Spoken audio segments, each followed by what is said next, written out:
Yeah, I love that. That's fine. Hello, everyone. Before we start, a social service. Someone left these sunglasses at the registration table. So, does anyone have an idea? If not, come look at us at the end of the presentation. All right. So now, uh, buenas tardes. Is this on? All right. Buenas tardes. Buenas tardes. Welcome, welcome, and thank you for joining us. My name is Andres Felipe Archila. I'm a graduate student at MIT, and I'm the president of the Colombian Association of MIT. We are delighted to have you here, such a diverse audience and such an interesting panel. And we thank everyone that has made this event possible, and we hope that you send us your comments and reach out to us with any questions. We are delighted to receive many emails. These are some of the institutions that are making this possible. I'm not gonna name them all because there are a few of them, but I just wanted to acknowledge that. And that being said, I would like to welcome to Professor Emeritus Ralph Gackenheimer from the Department of Urban Studies and Planning at MIT, a honorary Colombianista with several years of experience in urban transportation, especially public transportation, who is going to be our moderator for this session. And so I'm going to leave the floor for him. Thank you very much. Thank you very much, Andres. It's a real pleasure for me to be here. A good deal of my career has been in Latin America, and I've been to Colombia many times and worked for different levels of the government, including the the National Department of Planning. And so it's always a pleasure to be among Colombians. I've taught at the Universidad Nacional in Medellin and also the Universidad de los Andes in Bogotá. And as a matter of fact, the summer I taught at the Universidad de los Andes, the students in my class in urban transportation gave me the highest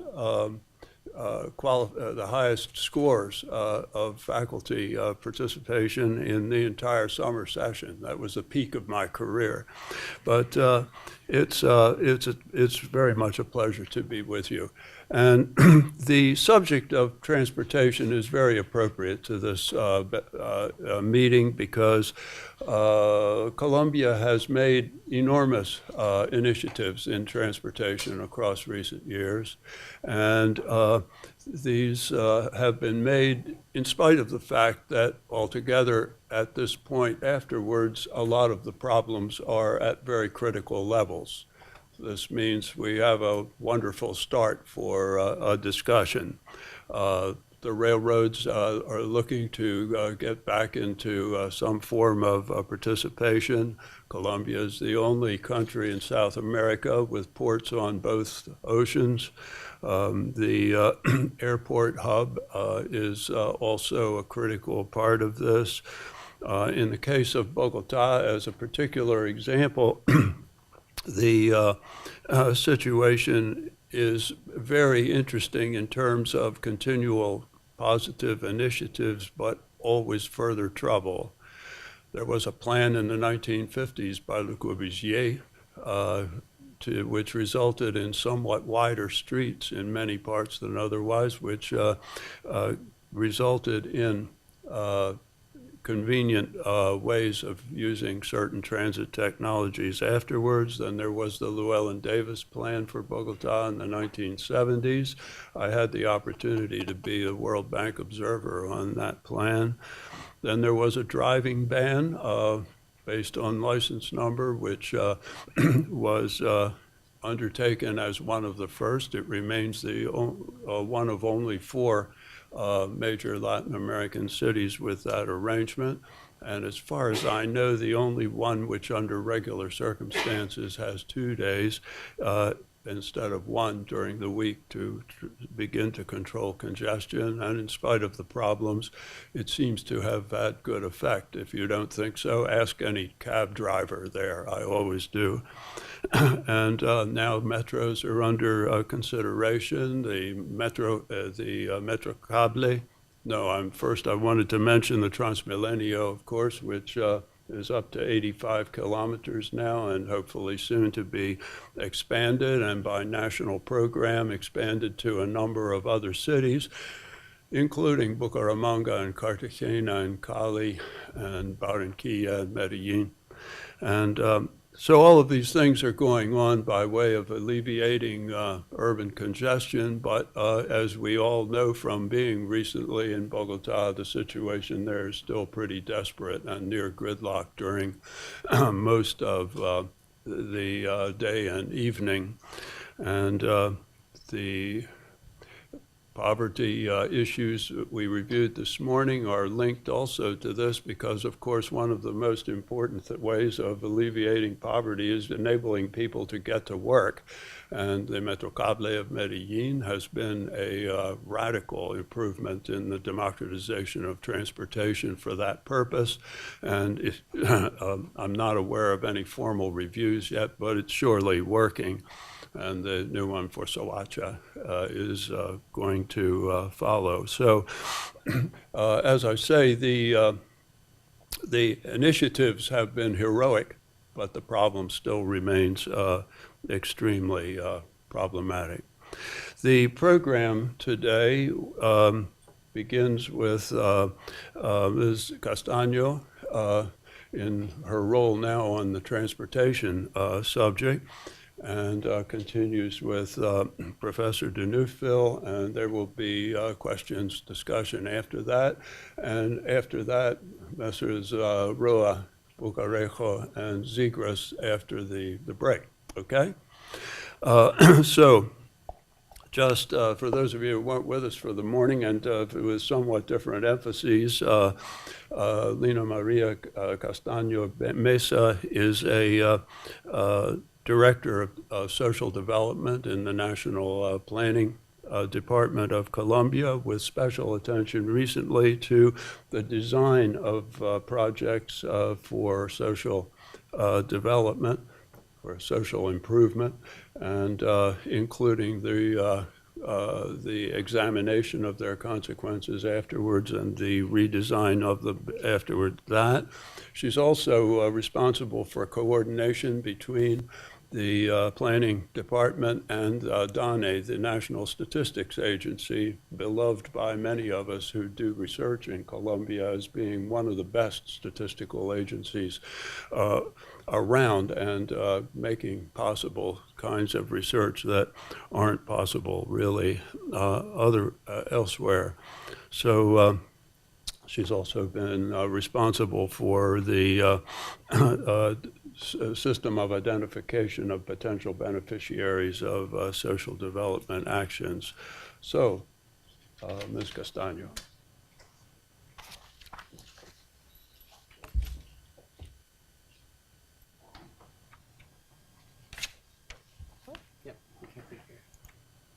Okay, good afternoon. Thank you for the invitation. I'm here on the behalf of the National Planning Department. I have to say that I'm not an expert in transport and transportation system, even though I used to work with Juan Pablo Bocarejo in Bogota Mobility Plan and everything. I'm gonna do my best. If you have any questions at the end of the presentation, please write to me the question because I have to ask someone else in Colombia the most of the time. Okay. Our national framework. As you know, the access to modern infrastructure and equal opportunities remain as a challenge for Colombia.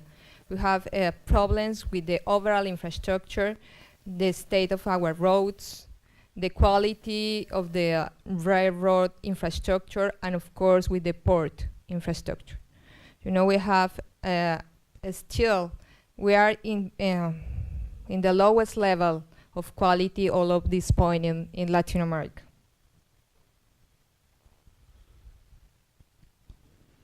Let's talk about urban transport. We have a national framework for that. The first is related to transport infrastructure. That is, we have a policy of regulation of the transport system. A competitive infrastructure and regional integration is one of the main goals that we have with this national plan. and the improvement of accessibility and intermodal condition, as well as the promotion of alternative mechanisms for infrastructure and funding.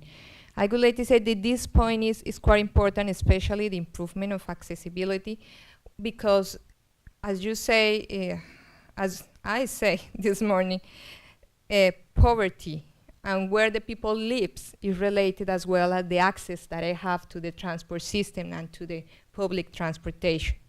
And as well is related to housing and kindly cities, cities where the mobility is possible, is accessible, and it has a lower impact on sustainability. So we have an urban and transport. We would like to make an article to work together and integrate the action with cities related to transportation. Okay. What are the actions that we're doing right now that is still in process? The first one is the integrated mass transport system.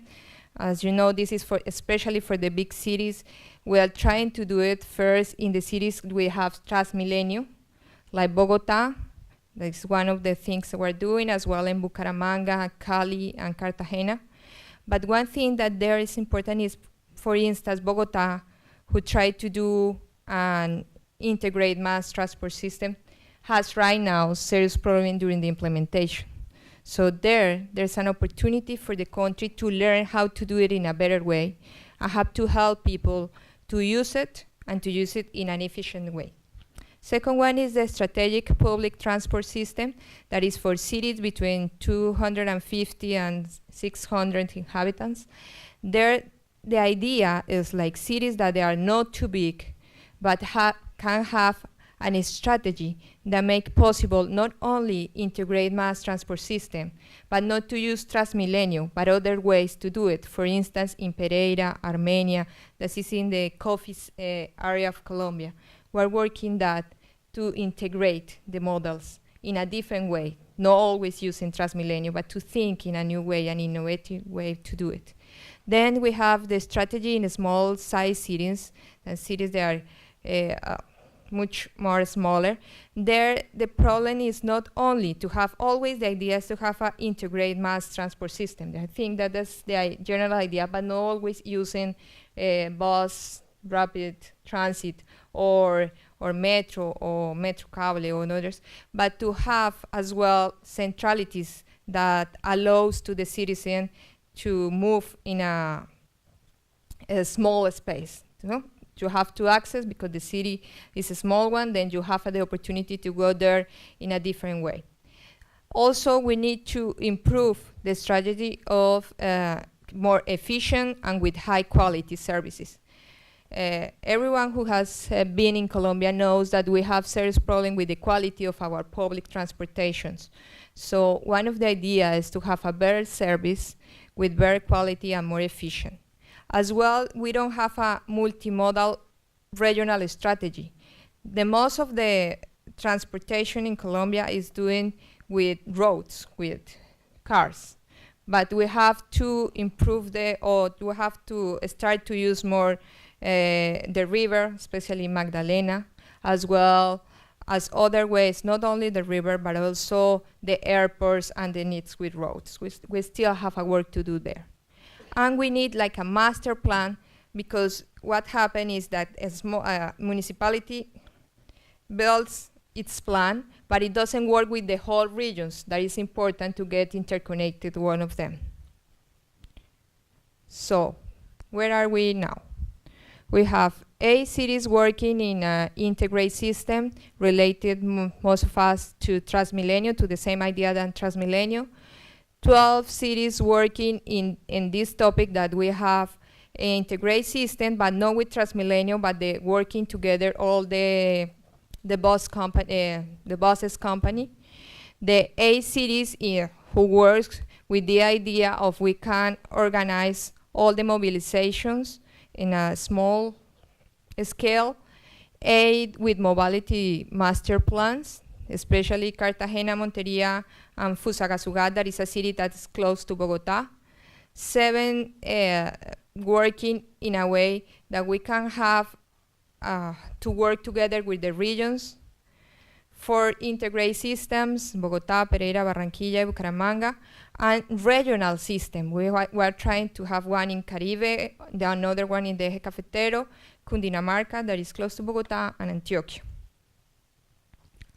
We have as well new roads concession contracts. As you know, Colombia is moving to the 4 generations concessions. The idea is to have now with the private public partnership to have enough money to invest in these new roads and to have indicators that help us to evaluate how it is working in terms of speed, accidentality, etc. We also have port concession right now, especially in the Caribbean. We only have 2 in the Pacific. I think that is a work to do there in Colombia because we are concentrated all our action in the Atlantic, but it's related to the difficulty that we have with the roads in the Pacific zone. Airport concessions, we have 2 that are quite big. The one in Barranquilla that is related as well to the port and all the industry that is right now in that zone of the country. And the other one is how to work with the zone near to the coffee zone in Armenia, Cartagena, Neiva, and Popayán. One thing that has been always a problem in Colombia is the railroad. We used to have the best one in the world, or in Latin America at the beginning of the 90s.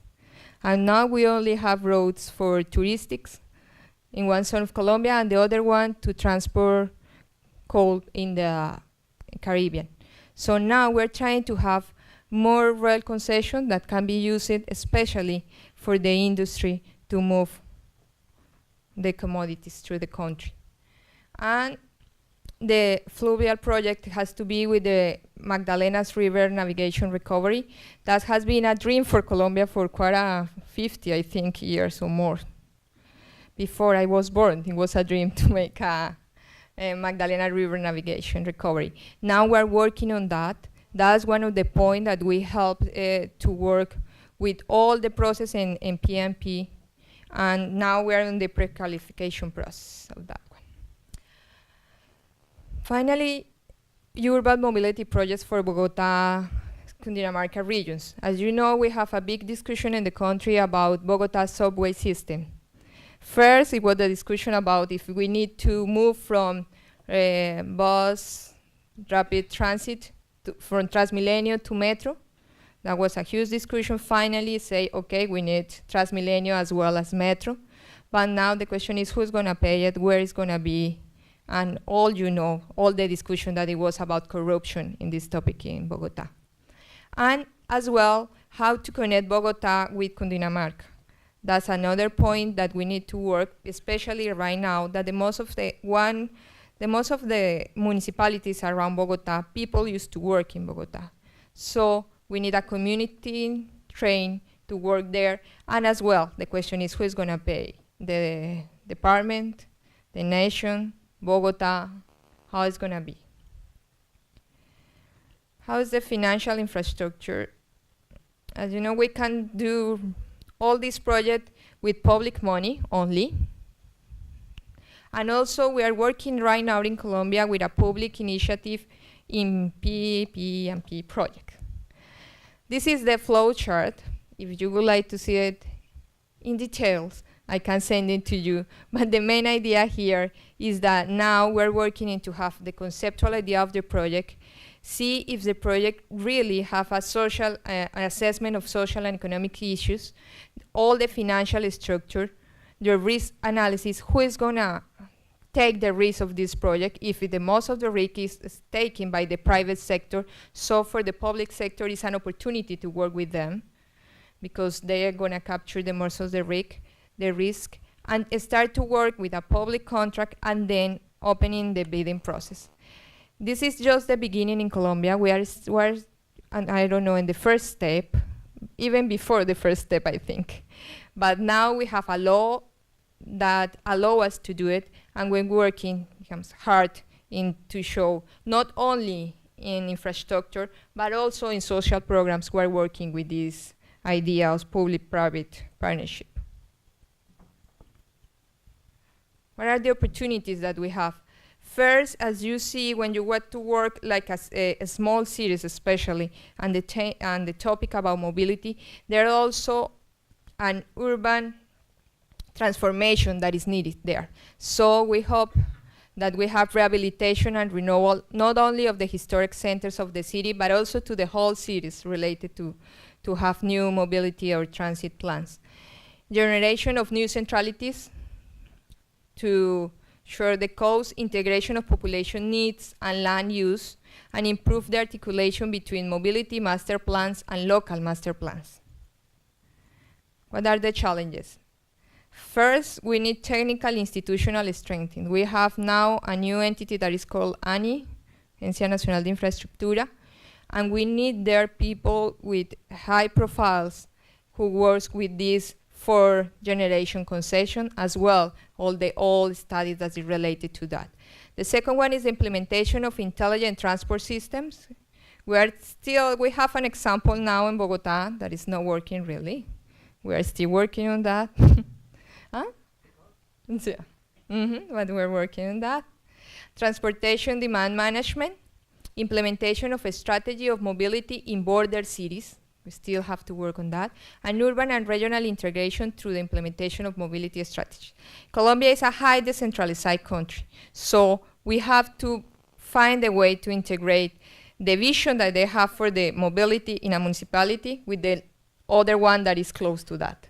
So that's one of the challenges that we have right now. And of course, to start in a better way and in a successful way, the public-private partnership. Thank you.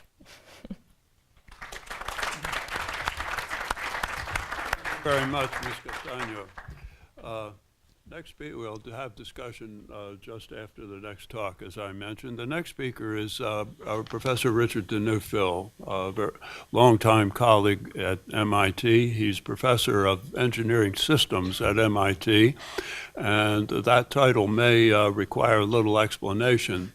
Engineering Systems at MIT is a group of professors who, apart from the department to which they belong, are members of a group which is concerned with the interrelation between engineering and institutions and social problems and political issues which modify and guide or obstruct, hopefully guide the answers to questions.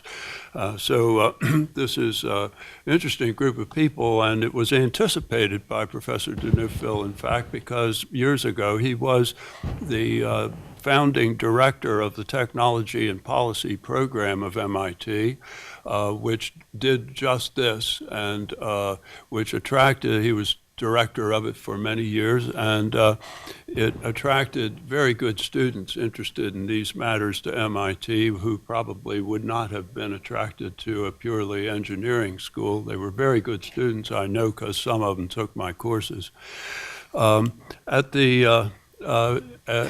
Until recently, particularly, Professor de Neufville was especially known in the area of airport design, and has a important, very widely used textbook on airport design, which just came out in a second edition from McGraw-Hill.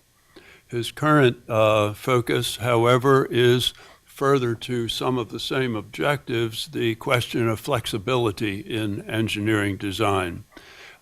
He has been to Columbia many times. He knows Columbia very well, and has, as he points out, been the advisor to a number of MIT students who became professors of the Universidad de los Andes, including Professor Eduardo Aldana V. himself. Richard, it's to you. Thank you very much. What? It's all set? All right. Buenas tardes, señor embajador. Es un verdadero placer compartir algunos minutos con ustedes. but I will speak in English.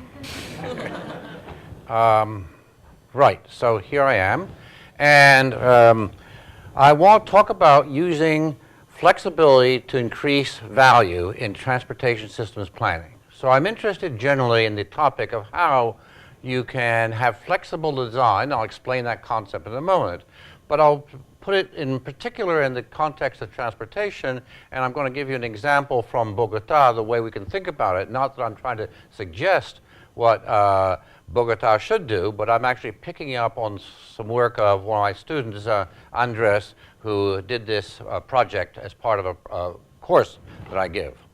So this is the book that I referred to. So my theme is about flexibility. And it's a paradigm change. So it's a different way for engineers and, to the extent, designers and planners to think about it. And it changes the thinking about evaluating projects from one in which there is a deterministic assessment of the projects, typically in terms of a net present value, VPN, law presented net flow, to one which, and that projects tend to ignore the risk, particularly when they do it, to one that recognizes, to a system that recognizes the uncertainty and plans for adaptation.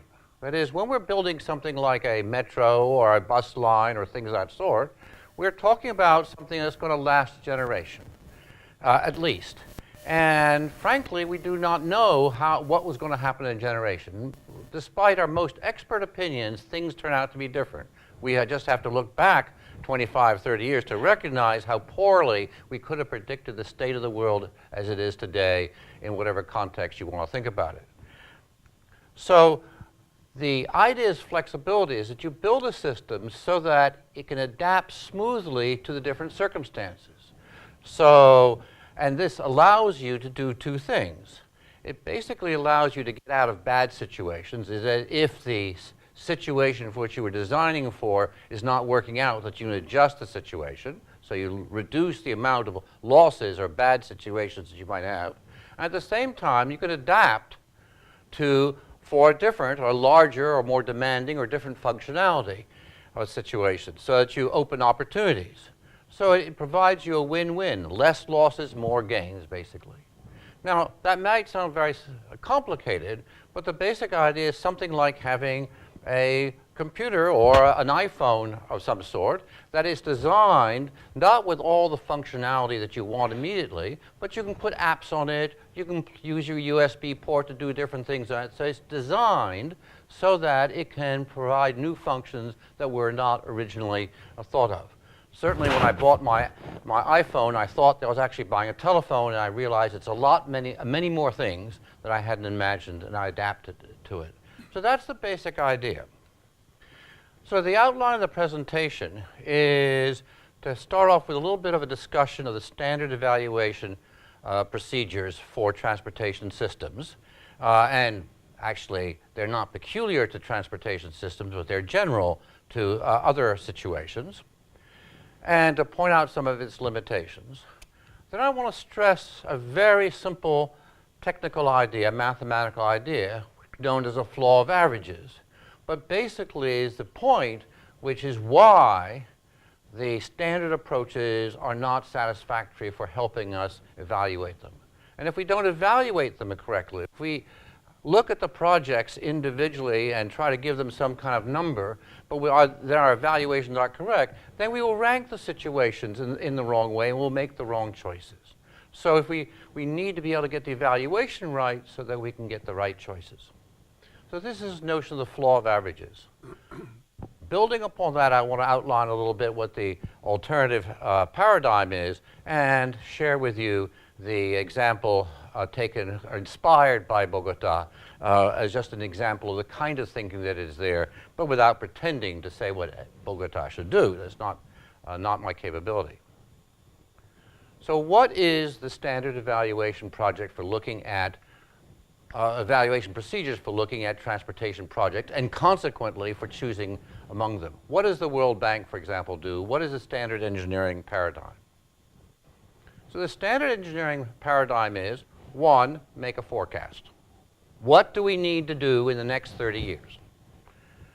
Secondly, That is, if we have that forecast, then we look at the different alternatives we would have, and we will judge those according to the forecast. And typically it's some kind of spreadsheet, some kind of layout of the revenues and costs over time.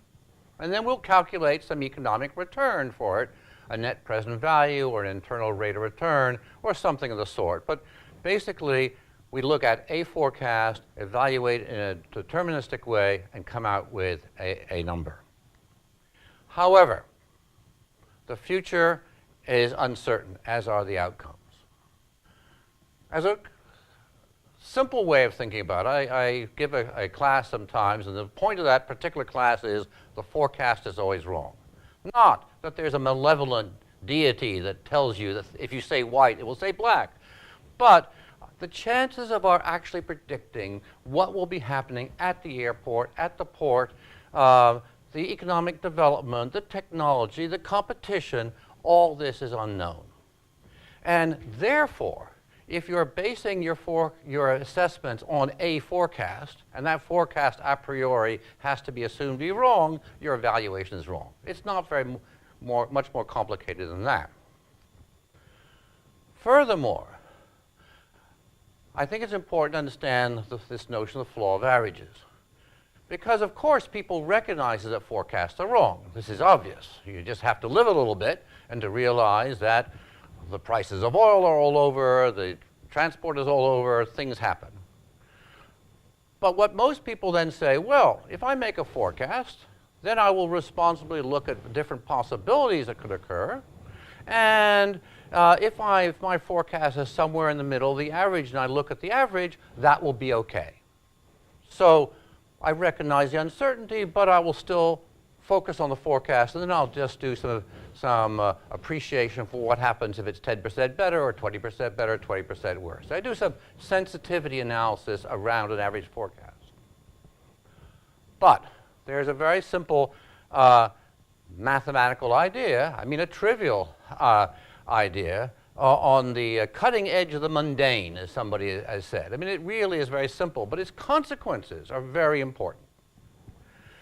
It's called, current name is for the flaw of averages, and it was named by Sam Savage, picking up on an old idea. And the name is really a joke, un chiste, no? It integrates two concepts. One is that it's a mistake, a flaw. And secondly, it refers to this notion that if you look on the middle ground, you're somehow dealing with the law of averages and everything will be all right. And the idea is that if you do that, you in fact make a fundamental mistake. So the flaw consists of the following idea, that an evaluation based on the average or most likely or best forecast conditions do not give the correct answers. It is not the case. It is simply not the case. In words, the average of all possible outcomes, that is because if the traffic is up, the demand is up, or the demand is down, there's some kind of averages, does not equal the value obtained from using the average value. If you focus on the average value, you don't get the right answer. In image, this is the case. The drunk walking down the center line, if you look at the average, will be okay. The traffic will go all right. But in fact, what happens is there are excursions around the averages, and in the case of the drunk, the average state of the drunk is dead. So the point is here, this is just the image, but the point is that if we just focus on averages, we get the wrong valuation. And that's what must we avoid. So the practical consequences is that unless you work in your evaluation with the distribution of possible forecasts, such as the traffic that might occur, or the state of the industry, or the competition, if you simply look at the average but not at the range of possibilities, you'll get the wrong evaluation results, and you'll get the wrong ranking, and you'll make the wrong choices. So the design that you would get, the choice of plan that you would get from a realistic description differs greatly from what you would do from an average description. And it basically is because when things go well, or they don't balance out when things go badly. So you really have to think about what happens. So basically what I'm arguing, that you all be looking, not just recognizing uncertainty in some general sense, but actually do the analyses over the range of possible circumstances that could happen. What happens if this is? What happens to that? How am I going to deal with those situations? So the concept of the alternative paradigm is basically simple. First, you recognize the uncertainty right up front in your forecast. You don't try to predict what the forecast for public transportation or shipping through Cartagena or wherever. You don't try to anticipate that very precisely for 30 years from now, because you won't get the right answer anyway. It's not possible to get. So think more about what the ranges are. Then think about how the possible choices that you have will react to those particular situations. So something that may react well, perform well on the average situation, might perform very badly in the others. So that you want to look at not just the range of possibilities, but the range of different designs and how they perform. And what you want to then try to do is to think about designs which reduce the downside risks. And in general, the simplest way to do that is to design the system with less capacity, less functionality that you would at the beginning, so that my Mac computer, for example, does not have a disk drive, doesn't have this, doesn't have that, but it has a USB port. So if I want to do that, I can perfectly acquire that functionality if I want to, but it's the standard issue basic design is a much simpler one, which is what I'm talking about. When you design for less immediate capability, you don't say, I can never have this situation. You just don't pay for it immediately before you know that you actually need it. I hope my children will do well, but I don't pay for the college education before they've gotten out of 3rd grade and 4th grade and 5th grade. I make it possible, I hope, to the extent that I can, that they will do well, but I wait until that moment comes before I invest in it. Maybe they want to be an engineer. Maybe they want to be a lawyer. Maybe they don't want to do that. They would do something else. So on the one hand, I do my best to eliminate downside risks, downside losses. But on the other hand, I think about ways to enable the future if I want to. That is, that I build in the capacity to expand very easily. Simple example. I can build a metro system if I wanted to build it, and I can build it with platforms that would be good for 8-car trains. It doesn't mean I have to invest for 8-car trains now, but it's much easier to build a platform for 8-car trains underground in advance than try to do it while the metro is running. So you can build extra capacity, but not plan to actually run such large trains right away. So when you do this, when you follow that idea of designing not for what you expect wrongly will happen, but thinking about will enable the future, will design modestly for the beginning in terms of functionality and size, but then we will enable the future to expand in different ways that might be desirable. Well, what happens then when you reduce the chances of losses and increase the chances of gain, you increase the expected value. And case after case demonstrate that you get much more value for money with systems that have the right flexibility. Downside risk less and profit from new opportunities. And furthermore, what is attractive about this is not that you get better value overall, but if you design more modestly at the beginning, you obviously spent less in this term called CapEx, capital expenditures at the beginning, so you get more value for less investment. This is really a great formula. Let me just show you an example of this. This is not, I give a concrete example. I'm going to show you the healthcare systems building in Chicago. And about a few years ago, 3,000 people were working in a building while a 30-story building while it was being doubled in height, another 27 stories. And that building had been designed in advance, so it had that capability. That means the steel was stronger, they had extra space for the elevator shafts. It was all designed so that could be implemented. This is the picture. It's actually been built now. This is the architect's rendering, but you can see the short building and the large building. So that's what had happened. Now, it's very clear that when you built the short building, you had an awful lot of steel and such that was in it that you weren't immediately using. You don't need the strength for 60 stories if you only have 30. So you could claim that it's over-designed. For a 30-story building it is. So the paradox is that although you put all that extra steel and such in it, foundations and so on, to be able to expand it, you didn't use it right away. So you can look at it and say, well, you've wasted all that money. You don't need it. But I will claim that you've actually saved money. How is that possible? How is it possible that by putting in extra steel that I don't need and not using, I've actually saved money? Now, footnote. My understanding of Columbia law, insofar as it was relayed to me by a student who did another thesis on water supply for Bogota, was that if people did this in Columbia, you had the risk of running for the corruption charges because you built something that wasn't used, so it must be wrong. So what I'm suggesting is if you put that extra capacity in, it's like buying insurance.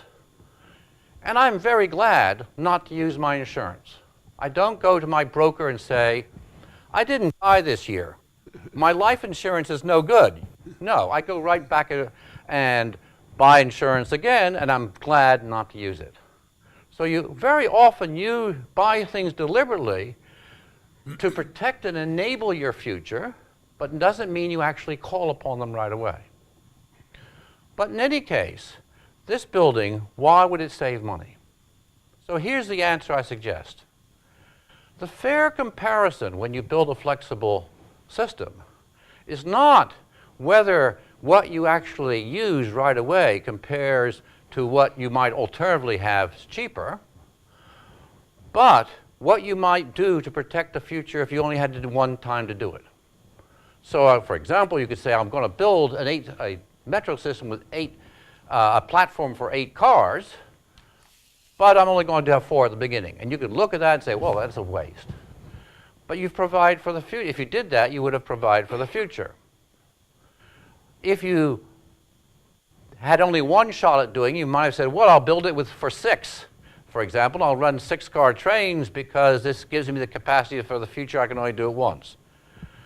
But the fair comparison is, if you don't have the flexibility to expand at the right moment if you ever need it, or to change function if you ever need it, you do things in advance which cost you money right now. So things that may look like they're wasteful are, in fact, I would suggest, often not wasteful when properly designed. So let me now give you an example drawn from the work of Andres Archila, from a project he did with public transport in Bogota. So he has a nice title, sort of taken off from Shakespeare, To Be or Not to Be, but it's to be BRT or to be HRT, very clever. And it's all about the Transmilenio, and particularly about the possible extension to Avenida Boyacá, which I think, as you all know better, is that sort of lower side of it. Is that right? Yes? And so the question is, do you want to have the bus or a train system? That's the essential idea. And if you evaluate them on a deterministic basis, according to this analysis, but we're not claiming expertise in it, we're claiming this is an example of how to think about it, you look at the results, and you see, in this case, one design dominates all the others, given the particular data, and that's the big blue line to the right-hand side with the highest return, and you'd say, right, if I look at it from a deterministic basis, I want the big blue line. It dominates the others in terms of its performance. Big bus is that it should it be. But that's looking at it with no uncertainty. What happens if we think about the range of possible demands and growth rates for the capital and for that particular axis of the city? Because who knows how it will develop. Then you see a different story. That is one of the ones labeled HRT6, that is a high speed with 6 cars, compared with the bus rapid transit with articulated buses. Well, sometimes it performs worse, sometimes it performs a lot better. The picture's not all that clear. If you believe Bogota will grow rapidly and maybe there is a good chance that, particularly along that Avenida Boyacá, it will be important, you'd go for the blue solution with the HRT. On the other hand, if you are pessimistic, you wouldn't. So the solution is no longer clear once you recognize there's uncertainty, because some designs perform better in some situations rather than other situations. That's normal. So you want to recognize that. But then you would say, well, if we look at that performance, that is the probability of occurrence versus the overall performance on the bottom line, can we do something to those designs to make one better than the other? So, for example, is there some way we can make the high-speed rail line cheaper in some ways? Can we reduce expenditures? And in this way, the idea would be, as in this, you have a flexible design, one which could be expanded to a 6-car system, but maybe started with, in this case, a 4-car trains, which would have less expense, so you'd have less possibility of the losses. You'd pay a little bit for it, just like when I buy insurance. Of course, I pay for it. So the insurance against having a really badly performing system financially and otherwise can be compensated by the insurance that you get. You pay for it. So it's an example about how you can have, when you recognize that there's uncertainty, your view of the alternatives changes. And then when you recognize the uncertainty, that you can think about ways you can have some kind of insurance against it to protect yourself. And you have then thinking about maybe we should have flexible designs deliberately created to be able to morph, change, evolve into situations. So the summary is that the standard evaluation procedure for transportation projects, engineering systems in general, is flawed. We're looking at the wrong thing, and therefore we miss some of the important aspects of our designs. It's flawed because it fails to really not just recognize the risks, but deal with them proactively in terms of taking steps to cut the downside and take advantage of the upside. The flexibility is the alternative paradigm of how to think about the problem, and it helps deal planners proactively with risk, reduces the exposure to the downside, increases the opportunities for the upside, and overall gives better performance at less initial investment typically. Thank you very much. Thank you, Richard. I should add at the end that I wrenched this book out of his hands because I wanted to mention it when introducing him, but never got to it somehow. This is the book on flexibility of engineering design, which is the lead book of a series by the MIT Press on this subject. You may be interested in getting a look at it.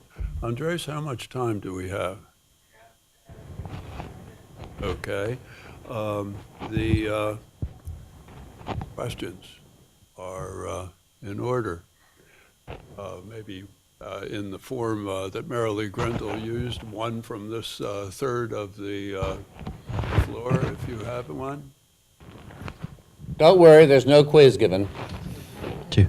Tough waking up after lunch. Oh, there's some.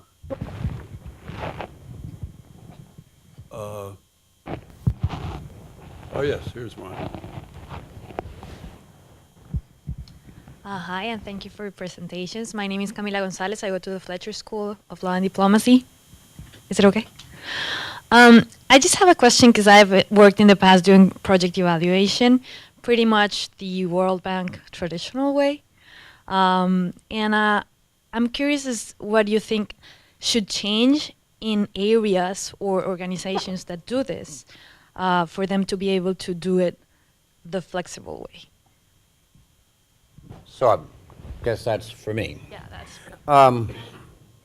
Well, so actually with some associates, I'm writing a description, and one of the bizarre things about the World Bank is in their evaluations, they will not, as I understand it, lend you any serious money until they've decided on what the project is going to be. That is, you cannot have a first phase, really, and then think I'm going to decide how to finish it off later on.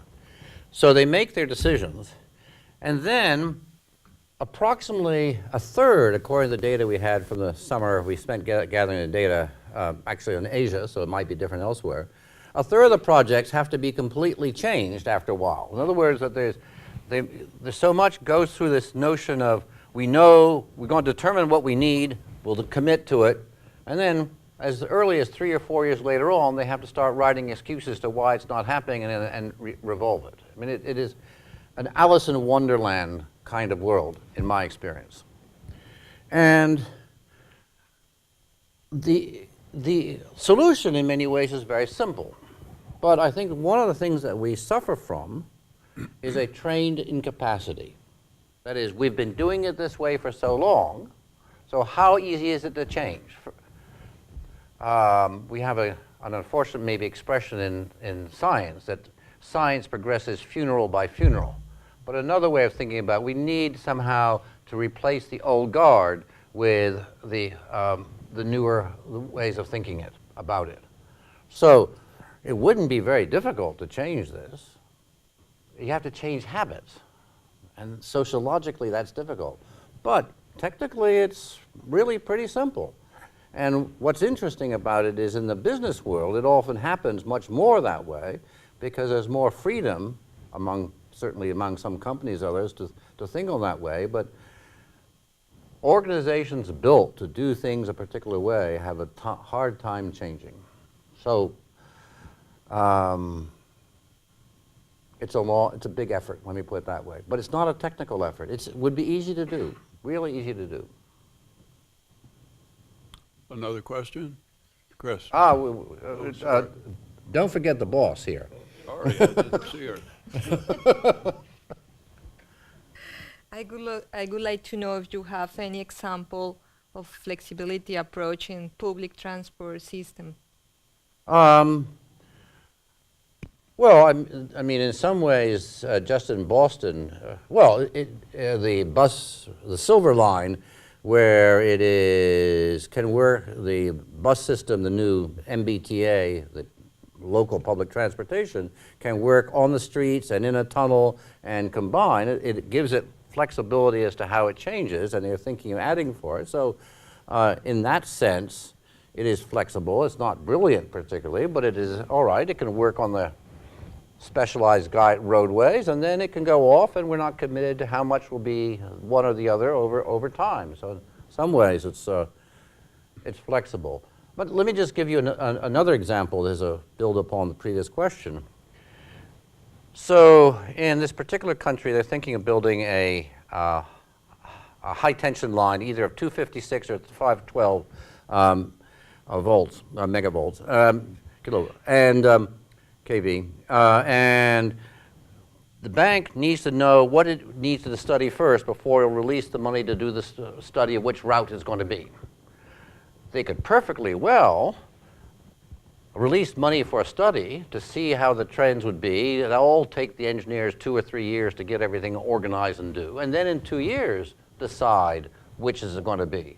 But the effort that they could put in the first phase could be used for one solution or the other when they have a better idea and a better understanding. But their mentality is, no, we can't spend anything until we've decided what the solution is already going to be. And they could perfectly well phase it if they wanted to, but they don't. Chris? Thanks, Richard. What do you have experiences of utilizing this approach when you don't have a single metric like NPV, like when you might have a multi-criteria objective function? Can you does it Don't apply have a analogously? single what? Yeah. Yes, I mean, let me answer this question specifically. So we have, as you know from being at MIT, a number of military officers who come through, and their metrics are definitely not in terms of NPV. I don't want to discuss about all the metrics they have, but they're not NPV. But you can still use it in terms of thinking about what you could do now that will enable future things. So in one sense, for example, if you're designing a ship and the way ships perform, or what they will be doing with the ship in terms of will they be landing aircraft on it or helicopters, or will they be having different kinds of guns and so forth. You want to think about what that would do, the weight up top to the way the ship behaves. So they can think about, well, we don't know what will be topside, or we don't know what the value of that will be, but we can certainly design the ship so that it could take various extra loads and still perform as a ship properly. Another way to think about this, not so much in design, but as a conceptual, is like, think about playing a game of chess. You make your moves, which are good moves, I hope, but you don't exactly know what's going to be happening, but you make your moves in a way that enables you to defend against the left or against the right or attack in different places. So you keep thinking that you're playing the game of developing a system based upon moves that make sense of themselves but don't commit to a particular pattern. In fact, if you played a game of chess planning exactly what you're going to do for the next 10 moves, I can guarantee you defeat. But the objective is still win. The win, but there's no NPV for this. Win or draw, that would be What if you good. have NPV plus like a social equity criteria plus like a greenhouse gas cap? I'll take it from that. Now, one of the things is that once you change it from a deterministic viewpoint, which says there's a number associated with everything, so I can rank the numbers in NPV or IRR or whatever, that's simple. But when you're talking about a distribution, by definition, you're characterizing the distribution in many ways. That is, you cannot use one number to characterize. So you would think maybe on an average value, but also you think about the extremes. So even when you're dealing in monetary terms, you really have to think about a table, if you want, or a graph, or however you wish to look at it, where you say, well, the different alternatives have different average values. But I also care about the extreme values because I'm risk averse. And I also care about something that's off the table, which might be my initial capital investment, so that by definition, you ought to be thinking when you're looking at in a flexible design at multi-dimensions. To go from there and say, well, here's greenhouse gas is one thing, here is access to jobs because we're now dealing with a poverty issue of access to jobs. Those are simple. That is, you think about the range of things so that one of the difficulties in a way in response to the initial question is that it's so much easier to think in terms of one metric. You don't really have to think in that much depth. But when you think about a flexible design and how it really operates on the range of uncertainties and the possibilities, you must think in terms of a richer set of decision criteria integrally to this process, as many people do, but it's not typically factored into the economic analysis. Other questions? Yes, sir, in the middle in there. There are two handsome men in the middle. Hi, my name is Rafael Puyana. I guess one of the key things in this theme is that you do an initial investment and then you have conditional decisions along the way, some of which could take years until you get to the point where you have to decide on some more capacity or to make some more investments or not. And if I put myself in the shoes of a policymaker, when you're doing that initial investment, you know that some of those conditional decisions in the future are not going to be taken by you, but maybe by some other government or some another party. And taking into account that political reality, if I were a policymaker, I would doubt this sort of approach if I want to have some sort of impact in my period or my government, and then not have some of these key decisions be made by other governments in the future. And this relates to some short-term problems in policymaking, but that would be my fear as a policymaker. What would you respond to that fear and sort of Well, when we're dealing with important transportation problems, and whatever this president, whether it's the United States or Colombia, would decide about building a port, it's going to happen in the next president's lifetime because it takes so long to do these projects. So, at some sense, the question is not whether they can make a quote decision about starting something, but what are the ways they roll that out so that it allows some ability to adjust. So I don't properly organized, I don't think there is a fundamental difficulty. And I think that I believe that in general the political leaders do care about their country and do care about what is good. So they can still get credit about this new picture of this beautiful port, but they don't have to specify in detail exactly what's going to happen to it and how it's going to develop, and they can leave some things for the future. And who knows, their party may get reelected anyway. So I don't think there's really a fundamental difficulty, although I do understand the essence of the question. There's a question. Good afternoon. Thank you very much for your question. My name is Nicolas Galarza, and I am a student of urban planning at New York University, and I also work for the Urbanization Project, also at NYU. And I have two questions. One is regarding to the urbanization process that is happening, and despite Colombia being very urban already, there are a particular set of cities that are growing very rapidly. And in terms of infrastructure, are there any differentiated plans in order to prepare the cities for this kind of growth that is estimated conservatively in doubling the size of these cities like Riohacha or Villavicencio or Buenaventura? So is the government thinking about any plans in particular for those cities? And the other question that I have is that if we are having any hope of having this kind of methodology implemented on the studies that were recently approved for Bogota's metro. That's for me. Not for me. About the first one, that is, if we were thinking right now in how to work in these cities that are growing quite fast in the country. I think that, as I showed in the presentation before, there is a plan for that, because now Colombia is the most of the city an urban country. It's more and all urban. So we are thinking about that and thinking about this flexibility approach. It has to be with the design. So maybe not to think in two ways to use the same land or the same road or the same port, but it's more to have roads that are thinking in the future of the city more than how it's working right now. Part of the discussion with the team of Los Andes about Bogota mobility plan and everything is not to think only today and what's happened today and where the people is moving right now, but what is going to happen in 15, 20 years. And to think not only that urbanization plan is not to help to reduce the problems right now, find a way to make incentive to have a different organization in the city. I think that that's the idea.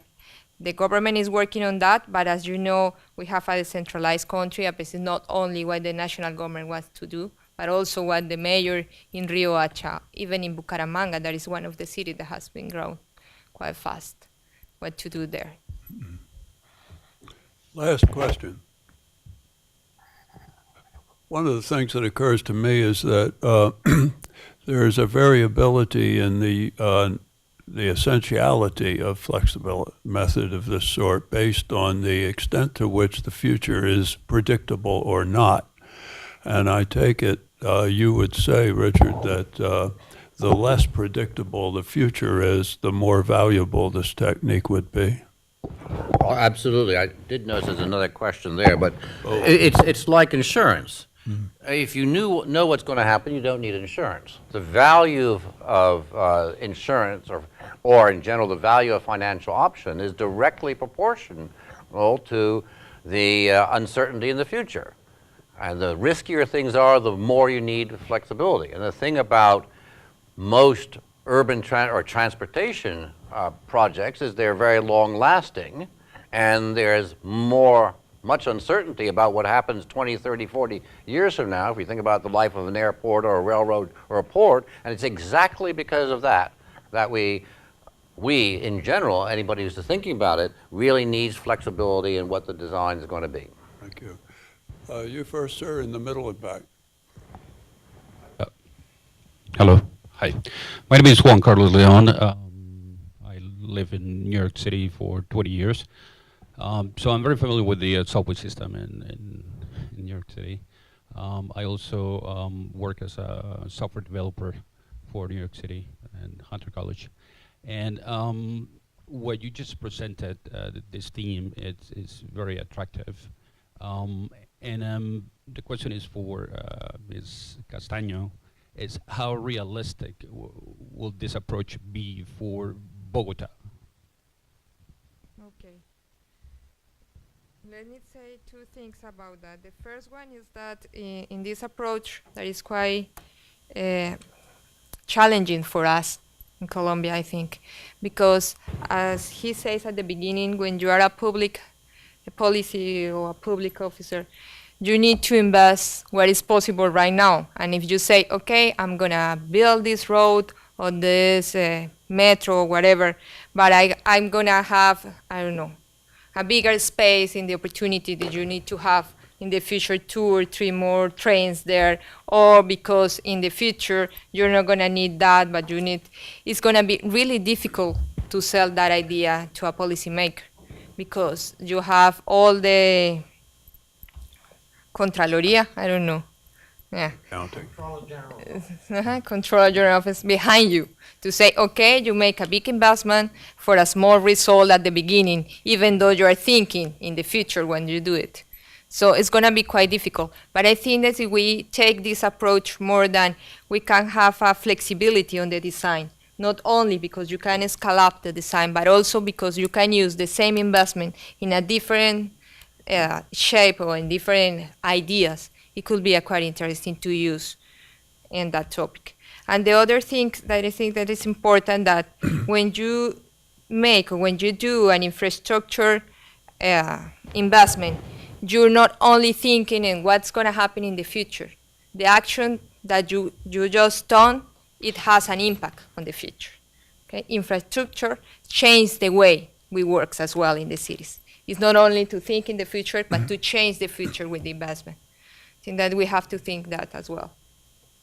This is a most important point that you just mentioned. That is, so much of various, well, the World Bank in particular, they do their forecast and then they ask you to plan for that forecast, not recognizing that what you do changes the forecast as to location, shape, quantity, and so forth. It's a fundamental mistake.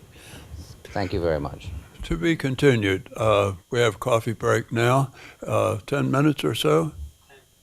10 or 15 minutes. I want to thank Ms. Castaño and Professor de Neufville for the presentations and all you guys for your questions, and we'll join you again soon. I survived this presentation.